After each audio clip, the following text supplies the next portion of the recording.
All right, all the way live right here, WHPR, WHPS. We are Feedback, a positive image production by Hood Research. Thank you for staying tuned. We have with us this morning Attorney Sharon McPhail, and we have been talking about our educational issues within our community, where we need to be concerned and wanting to just embrace solutions. And Attorney Sharon McPhail has a number of solutions that have worked. They have been proven to work, not something somebody just sat down one day and thought, oh, that was a good idea. No, it's an idea that she had, that she put into motion, put into practice, and has a success rate. You know, Sharon, it's interesting that you, as well as Marva Collins, have been successful, but there are not enough people out there who want to imitate, copy, use, whatever term you want to put on that blank line, so that they too can be successful. It seems as if there are not enough people who care about our young children. And we know that they're good when they get an opportunity to compete. Mm-hmm. We know that. And that's the very reason, in my opinion, that Benjamin Davis Air Space School was shut down, because the young folks would graduate and move into careers where they made $50,000 and more. Right about that, but the problem is that when you're doing something, there are a lot of people who know what I was doing at that school. Okay. And when they came in and locked me out of my school in October, not one person stepped up and said, what are you all doing? No one wrote MDE. No, see, this is why they can do stuff to us. Because, I used to have a little sign next to my desk when I worked at Ford, and it said, if they come for me in the morning, we must fight with all our might. Because if they come for me in the morning, they will be back for you at night. And people don't understand, when they did the Detroit Public School takeover, I had meetings with groups of teachers and with principals that wanted help. And they were all, well, maybe we'll agree. No, you fight them. Let them know they've been in a fight, even if you don't win. And when you see them doing something like they did to my school, these schools, there are a bunch of schools I'll read to you that of failing schools that the Mackinac Center, in a very objective way, evaluated. And they maybe if they did something to them like they did in Benton Harbor, it's a different kind of discussion. But we were not a failing school. We were a highly successful school and a fiscally sound school. Right. And so how do you come in and take over the school because somebody's not certified and you say they're doing stuff that they need to be certified to do, but I have proven to you that I'm not. I had affidavits from the counselors and from the people who were doing teacher evaluation and curriculum, and they acted like I never sent them to them. Because this was a hit job generated by a woman named Leah Breen at the Michigan Department of Education, and there was nothing I could say to her that she was going to hear. And I found out later that two of the people who worked at my school were behind the scenes trying to get me out of there so they could bring in their friends and pay them a bunch of money. And those two people that I helped, that I brought in, one of them was my HR person, the other one was the finance person. Oh, wow. And now we got money missing from last year, that $68,000 that showed up missing, and we've got all the teachers quitting. And if I could tell you some of the things that have happened since this school year, we came out of May of 2018 with a school that was at the top, and the Mackinac report attests to that. Okay. Now, over in this year, over the course of this year, the K-8 had no master schedule. Why is that important? A master schedule is what programs the teachers to teach certain things at certain times of the day. So, for example, you're going to, in the K-8, where reading is really important, those third graders are going to take that test and be held back by state law if they don't pass it. You'll have a 2-hour block for English and reading. You'll have a 2-hour block for math. There's, a process by which you structure them so that you can walk in, or your principal can walk in, and they should be teaching what's on that master schedule. And it's one of the ways you supervise. No master schedule this year because one of Bill's friends is now the principal, and she didn't do it. And so and this is a person who used to work at Macy's and was an educator but couldn't get a job in education, I guess, was working at Macy's. And then I brought her in because he asked me to be a receptionist. I moved her four different jobs because she couldn't do any of them. She was standing in the hallway crying because the kids were acting up in class. We had her teaching a class at one time. I mean, and this is the person they put in as principal of the K-8. Oh, wow. The first graders had no basic structure. They were tested by someone who went in to, see what they knew, and they did not have any of the structural support for learning to read. For example, you have to know your alphabet. You have to be able to identify a number of small words by sight. There are a number of things that are precursors to reading that I learned how to do because I was going around testing all my friends' little kids to see if they were kindergarten ready and first grade ready. They didn't have any of that. The teachers were screaming at the children. We didn't have that. See, we just didn't allow it. That's not loving. Right. So, and then in the high school, there were counselors who apparently don't have to do anything. And, there's just so many things. The scores are so low now, and I've only been gone 8 months, but this is what happened.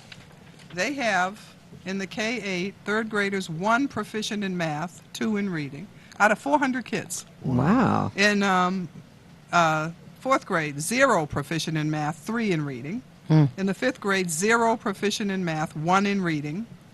The sixth grade, 0 in math, 3 in reading. The seventh grade, 0 in math, 6 in reading. The eighth grade was given the PSAT, the Preliminary Scholastic Aptitude Test. It's sort of a, you let them take that so they can get used to taking that SAT. Right. And they had 1 student in social studies in the 8th grade and 3 on the SAT in the 11th grade, 3 at benchmark. Now, at the end of last year, we were all the way up in the 16 to 22% in math and English in grade 3, which is, there were a number of kids in there, probably like 50. So, when you're looking at easily double digits of kids, because they did it for percentages last year and raw numbers this year, so you have to convert them. But they were easily, we had 20 more kids at benchmark. And understand, when we get kids every year at that school, we would get 200 to 300 new kids. And those kids came from other schools, for the most part, except for the kindergartners, where they hadn't learned anything. So now, our scores are based on not only all of our kids, and every kid in special ed gets counted into our scores as well, but we have these new kids that have come from other places who need remediation. They're reading at the 3rd grade level and then the 5th grade, or they're those things. So all of that is what makes up your score. Right, but when you include special ed students, doesn't that bring your score down? It brings everybody's scores down, Okay, so generally. But that's because, and this is another thing, I was forever in the high school getting these little black boys that did not qualify for special ed because there was nothing wrong with their academics, and they were put in special ed. And to me, that was just what Kunjufu says is right. Jawanza Kunjufu has a series of books on destroying black boys. Right. And one of the techniques that is used, they pay parents $800 a month per child if your child is special ed. Did you know that? Wow. Had no Yes. idea. Well, you know what that is? A lot of these parents, I had one mother who had 5 kids in special ed, and they were smart as a whip, getting A's and B's. I'm looking at this. You're not even eligible because there are 11 criteria under what's called the IDEA, which is the legislation that establishes how you qualify for special ed. Okay. In those, I know you'd wonder where I know all this from, right? But I had to learn it. You Right. have to, yeah. So I'm looking at these kids coming in, and they're smart, and they, are doing really well in their classes, some of them. Right. And I'm like, how did you ever get to be special ed? They just made them special ed because of behavior.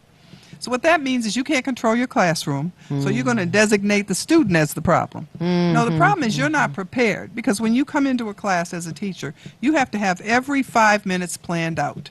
You give them the first 5 minutes to answer a question you have already put on the board, and from there on, you don't give them a break, because if you do, they will lose attention and they'll go off into bad behavior. So that kind of They become preparation, a a lot of people didn't want to do that. So our kids are not getting educated. Hear me when I say this. No one is stepping up to address that. And it is, the Michigan Department of Education has seen it forever and have just taken the position, it seems to me, I mean, they didn't say this, but they must mean this. The kids just can't learn, so what do we care? We're not going to do anything about it. There is no achievement gap when you do your job. These children can learn and learn at high levels. So, at this, What can the community? Oh wait, we have a caller. Then once you talk about solutions, go ahead. Hello, caller. You're on the air. Would you share your name and how you're viewing us, please? Hi, this is Tawana Morris. All right, Tawana. And Hi. I'm unable to get it on Comcast, but I'm listening to you on the phone. Okay. And I'd like to say we really do need Sharon McPhail. We need Sharon McPhail in our public system. I was there when I was up in Lansing when they approved the charter schools and the private schools, and I testified and explained to them under the public system, the kids are guaranteed their education and they're protected. But in the private schools, just as Sharon is saying, they're not protected. And you go by the school's guidelines, the college guidelines, and they're unsavory. As we see now, what's happening. I was the vice president of the Hope Park Association, which is in the heart of Brightmoor, and for over 15 years. And I know what she's talking about, and I know about the kids being hungry and going to the food shelters and stuff like that. And it's hard for those kids. And then they already don't have any money. And what she has done in that school is miraculous. It's great. And those kids can learn and become professionals, but they feel thrown away. They have to have the care, to know that somebody cares for them. Right. And what she's doing is great. That's right. I hope that she could help Dr. Beatty here in the state of Michigan. That's how great and how much I believe in her. That's right. Do you have a question for her? Yes, Sharon. Would you consider working with the Detroit public schools? Because we need your expertise and they need your fight. Okay. And then try channel 90. 90. This program is Okay. on Comcast Cable 90. Okay. Oh. Now, would you? Her that question is I'll answer consider that. working with Yeah, VD. I want to say Thank you. Thank you. Thank you. I want to say one more thing about certification. When they started coming after me in late 2015, I looked at their MDE's own list of public school academy leaders. Over 50% of them were not certified in education, but I was the only one they were coming after. They were targeting you, yeah. So let me get back to the public schools and why this is so important. This Mackinac report reports the 25 district-run high schools that are failing. Let me just read some of them to you. East English Village, Denby, Osborne, Pershing, Douglas Academy, Ford High School, Cody Academy of Public Leadership, Mumford High School, Central High School, Detroit Institute of Technology at Cody, Southeastern High School, Detroit School of the Arts, King High School, Detroit College Prep at Northwestern, and Cody High School, all receiving a grade of F in the Mackinac report. And their scores, the children's scores, are way down in the below 5%, some of them 0.45. Benton Harbor is at 0.45. Now, you cannot make the argument that you should keep those schools open when the kids are failing. And what they need to, our school is really a test case because it would establish what the criteria would be to take over a school. We weren't failing. How is it they could take us over? Just because I'm not certified? And I wasn't doing what they say you got to be certified to do? Anyway. So this is a precursor to what's getting ready to happen here. And I don't want to hear it when they start taking these schools out and replacing them with not just charters, but if you can get a good charter, it's the person who's running it that makes a difference. But you don't want these schools to turn into charters because public education is a better way. That's right. But they're all failing, so it's hard to make that argument, isn't it? Now you Yeah, said well, that what they can were we do? objective. The review Mackinac. was There's a criteria, Okay. and the criteria is scores, test scores, graduation rate. There is some involvement around fiscal matters. There are all kinds of, but see, that's what happens. You're failing. They look at your fiscal matters. In Benton Harbor, for example, they were $16 million in debt. You can't let that happen. I mean, as the leader of that school, I had to clean up you wouldn't believe what I found. Drawers and drawers full of unpaid bills. I had to put together a process, go through every one of them, contact those vendors, find out if they had been paid or not, because there were no records and there was no money in the bank. It was just horrific. And that has to happen. You cannot let the school do that any more than the Benton Harbor School has been failing for 5 years. You can't sit there. And by the way, MDE has been in there the last year or so, from what I understand, and they made it worse. So you're going to sit there and let yourself be in a position where they can come in and take you over. Right. Now, of course, they might say, well, they took you over and you weren't in that position, and that's true, but at least I can fight. Because I have a story to tell, and you don't. You're failing. Right. So now, as a community, with our last, 10, 15 minutes, About 15. what can we do in our community to help, to ward this off, to fight it, to whatever? What can we do? What should we do? You know, those people who have a following, it would have been nice for any of them to step up and write the Michigan Department of Education and say, what are you doing? What are you thinking? Going to the Board of Education meetings, they're in Lansing, stepping up to that and letting them know, because they didn't know. All they know is what that Michigan Department of Education woman is telling them. And what you'll see happening at Michigan Department of Education is when some low-level person does something, everybody rubber stamps what she did. So there's never a fair hearing for you to determine what's going on. And I didn't know until recently that 2 of my own people had been behind the scenes doing this because they wanted to Stab me in the raise back. and they wanted to bring in their friends. Jeez. And they've done that since I Right. left. Okay. So now you're saying organizations can write to the Michigan Department of Education now, or is there something Yeah, else? they can still do that, or they can still go to members of the Board of Ed. Look on the internet, put in the Michigan Board of Education, it will bring up all the members, and send them letters saying, you know, whatever it is you're thinking. I mean, people sure sent letters on me, and, you know, so, but when it comes to, and so many of these parents of this, they're leaving, they're taking their kids out, the scores are down. I think, I don't know if I read these off the air or on, but they're really bad. The graduation rate is down. The kids weren't graduating like they were this year. They didn't, because those people were in there 8 months. They have the woman from Bay Mills, which is our current authorizer at the school. She came from Bay Mills making $75,000 a year. She's given herself a $135,000 salary, and they're about to make her a superintendent. For the first 6 months, 4 months. The first 4 months she was in there was nobody in there certified. Well, if certified is the problem, how is it you bring in a not certified person and leave her there for 4 months to run the school? Right. And you can't be both the authorizer and monitoring yourself. It's a conflict of interest. Now we have a caller, but you know the thing I was just going to insert quickly is that you know this just seems, and I know that there may not be a direct connection, but with what you're saying and some of the statistics that you cited, you know this feeds that pipeline from school to prison. I mean, this is automatic.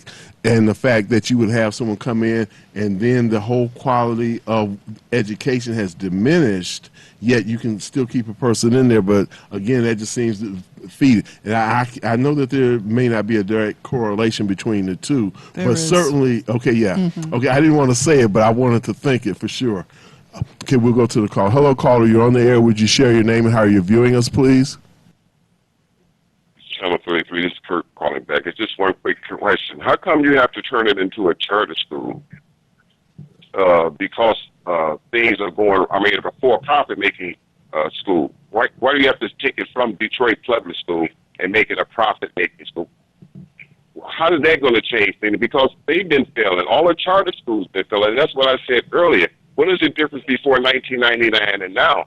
What they did to our Detroit Public School was deliberate. Like you said earlier, it was to create a jail from a pipeline to jail. It was, to me, that's my personal opinion. This thing was done deliberately. Yes. That's my call. Okay, Thank so you. I'm not arguing for charter schools to take over DPS. What I'm saying is that's what they're planning. I'm not saying they should do it. I think DPS schools should stay public schools, and I think it should return to all the schools being under DPS. But DPS has got to do something about these failing schools. And, you know, would I work with if Vidi wants to talk to me, I will be happy to give him the whole plan that I used and how I made these schools succeed. And for free. I won't even charge him. You know, I'd be happy to give it to him because that's what I had hoped to do. I had planned to use this as a laboratory to create a model for educating our children and stopping this largely held belief that our kids can't learn. And that's what I was able to do. So if anybody's interested, the Mackinac Republican people say I'm great. I'll give it to you. I'll give you the plan. All you got to do is ask for it. I'm not going to hold my breath for the call, though. You know, I have to say this also, that what I do respect as well is that your passion is genuine. Your love for the children and wanting them to be educated is genuine. But generally, you only find a few people who have that kind of passion who will, as you say, the people with security want you, hey, when are we going to leave here? Because you were that dedicated, passionate, and sincere about wanting success. And not only that, but like you say, their acknowledgement of what you've done is proof of that. You don't need anything else. You know, it's not like they would just do that. You know, they were forced to do that because you proved that. So I think part of the problem too is that we don't have enough people who are going to be genuine, sincere, passionate, and I've said this to teachers over the years. I say, you know, you only can measure the success that you have by the students that you're able to graduate. If you're not able to do that, you can't say you were a successful teacher. You can just say that you were a teacher, you supervised the classroom. And I know when I was coming up, they used to say how the teachers didn't care. They would move you from one grade to the next, whether you had fulfilled the accomplishments or whatever's needed in that particular Social grade. promotion. Yes. And you know, it's unfortunate that, forgive me for that, it's unfortunate that, and I would say this is true maybe across the board when it comes to any occupation. You have, I guess, what they call back in the 80s or something, the Peter Principle. People only rise to a certain level of accomplishment, and then they don't tend to want to go beyond that. And certainly in the school, I know with my granddaughter, I spoke with her teacher. I've actually chaperoned and done other things because I don't know, I just love education. So it's a normal thing for me to gravitate Well, towards you're really that. right. We had trouble finding principals. We would get a principal, and I remember some of them. I mean, I wouldn't keep you if you weren't working. So, you know, people say, you have a high turnover. You're daggone right. If I got somebody in there who's sitting up there eating grits and eggs in front of the children in the morning and sitting in the office all day surfing the net and all of that, that you're not a principal. You know, and unfortunately that person was very smart. But there are other people who we had along the way. We had a guy who had another job, didn't tell us he had a full-time job somewhere else and was running in and out when he felt like it. I mean, it was just, there's so much of this nursing off of the system that, you know, and it's not just in charter schools, it's in the public schools as well, or you wouldn't have a report with all of these schools failing. And this is just a warning. This is a shot over the bow. This thing came out in May. Okay, so now, should the community call and write the superintendent of schools, VD, and ask him to have a meeting with you? Is that something we should do, you want us to do, need to do? That might what? work, but really, I mean, I think that people need to, in each of these schools, the parents need to come together. And we're going to have a meeting of the Detroit Community School parents when I get back. My family trip is next week, but when I get back, we're going to have a meeting at the church down the street of Detroit Community School parents, and we're going to come up with a solution for this, because that's the only high school in the area other than Cody. And Cody's not even in our area, but we serve the 5 contiguous zip codes. Okay. So as far as North Rosedale Park and all the way in the other direction, River Rouge area, you know, within the city of Detroit. But we have kids that are coming from other schools, and we used to have people. I remember, forget the other day, this old man walked into the school, and he had a little raggedy boy with him. And he said he found him sitting on the steps of an abandoned house, and he was selling drugs. Oh. And he said he knew if he brought him to us, we would help him. Well, this kid he was something. He really was. He was one of the kids supporting his family doing that. We got him to stop that, fixed up his family situation, got him some housing. He graduated from high school. Had that man not been brave enough to walk into that school with him, he wouldn't have, because he was tough. You know, it didn't happen overnight. I remember him walking into my office one day because we took his phone because he sneaked it in. And he got right up in my face and said, "You're giving me my phone right now." And I looked at him and laughed. And he said, "This isn't funny, I'm serious." And I said, "So am I. So whatever you're going to do, do it." He just looked at me and he turned He's around and like, walked out. "What?" I said, I love you. And he was like, I mean, this is like, Right. these kids want discipline and they want with love. They want you to know? care. And I They feel want you like, to Theo, it's care. my job every day to get up and deliver as much love as I can to everybody that I can. Oh, yeah. And to be as positive as I possibly can Right. for their, and see the good in everyone. Well, And that's it's hard with some of these people at the Michigan Department of Education. I'm sure they're not all like that, but the one that was dealing with me, I mean, this was an evil thing to do. And you would think, after looking at the Mackinac report, she would say, well, maybe I was wrong, but oh no. They picked another school. You know, Yeah. it's interesting that you would have people who could be as vile. Matter of fact, they work towards your failure as opposed towards your success, even when the statistics and everything say that. I want to do whatever I can because academics has always been important to me. I still go to school now. It's just that I've always had a thirst for knowledge, so I just can't help that anyway. And I try to do with my granddaughter and with children, nieces and nephews. And one of the things that you said, and this is what I hope that maybe our listeners and viewers will get, is for the parents to become engaged, but not only engaged and active in doing things like we speak about voting, for instance, just as a side note, but it's the same thing. You have to become engaged in whatever it is you're doing, and you have to understand the purpose behind it.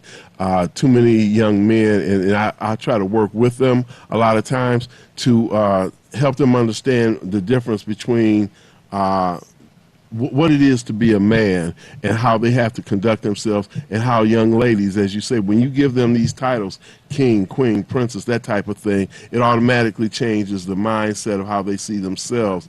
And matter of fact, they will demand that you speak to them in those terms, and they won't let you diminish them with anything that's negative or derogatory or degrading. So I would really, I don't know how we're going to do it. I know it needs to be done. You're so It has right to be about done. that, though. You know, it's so funny because when you said that, what came back to my mind was the students who said to me, Miss McPhail, they're disrespecting me. Well, see, they never talked that way before. Now they feel worthy of respect, and so they'll come and tell you. They would come and tell me when teachers would do things or say things to them, and, you know, I go right down there. I didn't assume the student was lying.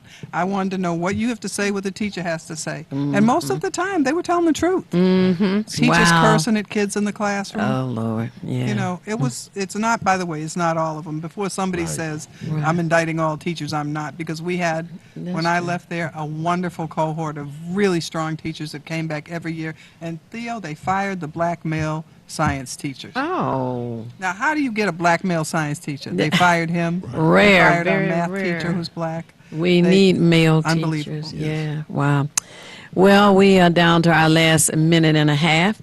This has been a very enlightening and educational time today, an hour and a half. We appreciate that. Appreciate you having the time to come and share this information with our community. You know, what I say at the end of the program is it's not necessary for you to know everything. What is necessary is for you to know how to find what you need when you need it. And we desperately need to know how to help our children in this day and time. We at Hood Research seek out as much information as we can. We invite others to come in and share the information that they have. And for those of you to attend the Hood Research meetings, which is this coming Saturday, 2 p.m. to 6 at the Dabo Center on Grand River, 12048 Grand River on the corner of Wyoming. We'll be there from 2 until 6. We'll also be celebrating the 27 years that we have been in existence. The meeting. And as I always say at the end of the program, if you want to be nothing, do nothing. But the only problem with doing nothing is you never know when you're finished. We'll look forward to seeing you this Saturday at the Dabo Center. But all of the, yes, like that. All of the information that we share is to help us all make better informed decisions. And thank you so much, Attorney Sherry McPhail, for joining us this morning. Thank you, Theo. I can't believe how fast it went. Oh, I know. We'll have to do this again. And for those of you who want to get in touch, Hood Research telephone numbers, area code 248-234-2371, 248-234-2371. And you can email us, contact us at contact hoodresearch.org. Contact at hoodresearch.org. And now stay tuned for Get in the Know with Marley B. Feedback. Hi, this is Theo Broughton, And I am Thabiti Mpinga. inviting you to join us each Monday at 9 a.m. for feedback. A positive image production by Hood Research. Encourage others to tune in each Monday on Comcast Detroit, Roku, Amazon Fire TV. Watch WHPR TV Network anywhere. and take us along with you. Feedback. This is Bruce Simpson, your City of Detroit Ombudsman. I am here to address all of your complaints and concerns. If you need assistance regarding city services, please contact my office at 313-224-6000 or contact us via email at ombudsman@detroitmi.gov. This is Bruce Simpson, your City of Detroit Ombudsman.